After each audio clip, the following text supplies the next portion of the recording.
Mungkin gak sih ngediemin duit 1 juta bakal jadi 2 juta dalam sebulan ke depan? Jawabannya sangat mungkin.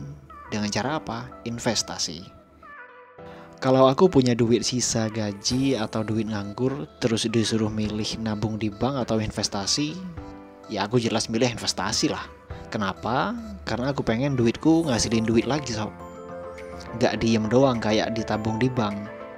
Loh, di bank kan dapat bunga, ngasilin duit juga. Memang, tapi berapa persen? Paling banyak ya tetap di bawah 5%. Itu pun dengan syarat saldo tabungan kita harus ratusan juta, bahkan miliaran. Dan aku yakin banyak di antara kalian, bahkan yang lagi ngomong ini ya, saldo tabungannya masih jauh di bawah ratusan juta, apalagi miliaran. Udah, gak usah cek saldo, bener kok. Nah, kembali ke pertanyaan di awal, terus gimana caranya investasi? Bentar, takutnya ada yang belum paham nih apa itu investasi. Investasi adalah, gampangnya gini sob, kita nanam modal dengan tujuan memperoleh keuntungan. Nah, kayak gitu ya. Investasi itu banyak macamnya ya, seperti investasi emas, reksadana, investasi rumah, dan lain-lain. Nah, di sini aku mau bahas investasi yang paling bisa diusahakan, dalam artian cocok bagi kita yang punya modal seadanya sob, atau modal kecil, yaitu investasi saham. Saham? Yang pakai grafik-grafik itu? Bener. Itu kan penipuan, kayak yang di penjara kemarin tuh. Ini nih tanggapan yang sering ku dapat dari kebanyakan orang pas lagi bahas saham.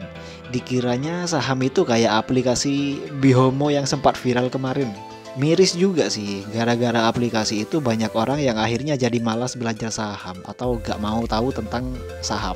Bener-bener gak mau tahu karena pikiran awalnya sudah negatif. Jadi gini, saham itu simpelnya gini ya, kita naruh modal di suatu perusahaan. Nah, dalam beberapa waktu nanti, jika perusahaan ini untung, kita akan mendapat bagian dari keuntungan tersebut, bagi hasil. Bagi hasil ini disebut dengan istilah dividen. Untuk besaran dividen yang kita terima nanti ya tergantung seberapa banyak kita menanam modal ke perusahaan tersebut. Kalian kenal om-om ganteng ini? Aku yakin gak kenal ya. Tahu sih iya. Pak Sandiaga Uno ini pada tahun 2020 lalu menerima uang 32 miliar hanya dari dividen yang diberikan oleh perusahaan Saratoga.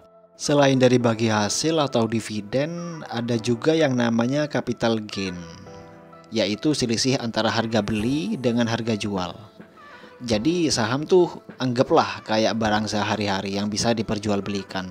Jual belinya bisa dilakukan dalam hitungan detik, menit, harian, bulanan, dan seterusnya. Kalau sudah diperjualbelikan kayak gini ya istilahnya jadi trading sob. Terus seberapa menguntungkan trading saham? Aku contohkan langsung ya. Misal bulan lalu kalian sudah kenal dengan saham, terus kalian lagi berminat nih untuk beli saham dari perusahaan Eratex. Yang di sini kode perusahaannya adalah ERTX. Yang dimana tepat sebulan yang lalu, tanggal 29 November, harga saham perusahaan ini berada di harga Rp182 per lembar. Oh ya, saham itu satuannya lembar ya. Dan kalau beli saham itu gak bisa beli 1 lembar, minimal harus beli 100 lembar atau 1 lot.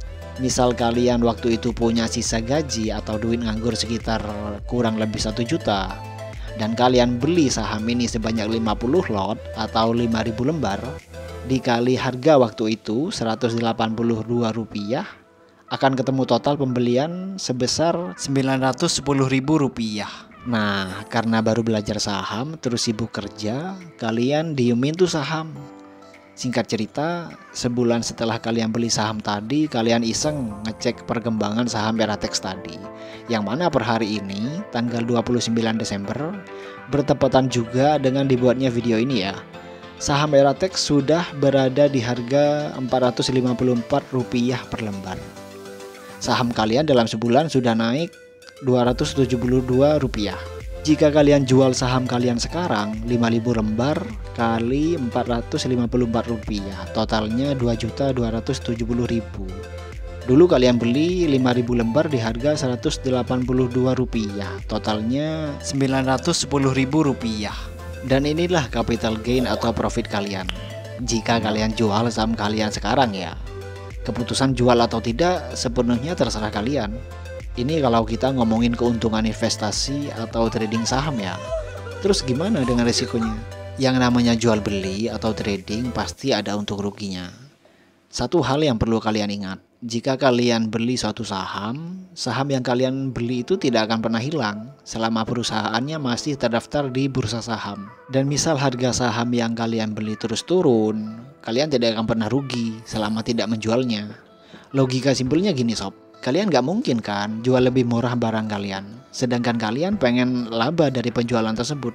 Kalian bisa terus simpan saham yang kalian beli sampai akhirnya saham tersebut menjadi mahal lagi atau sudah berada di atas harga beli kalian. Nah, pertanyaan terakhirnya adalah gimana cara beli saham dan di mana belinya? Mungkin bakal aku jawab di video selanjutnya ya. Semoga kalian paham dengan ocehanku ini ya sob ya. Terima kasih, semoga bermanfaat. Like jika kalian suka, boleh share agar makin banyak orang yang belajar.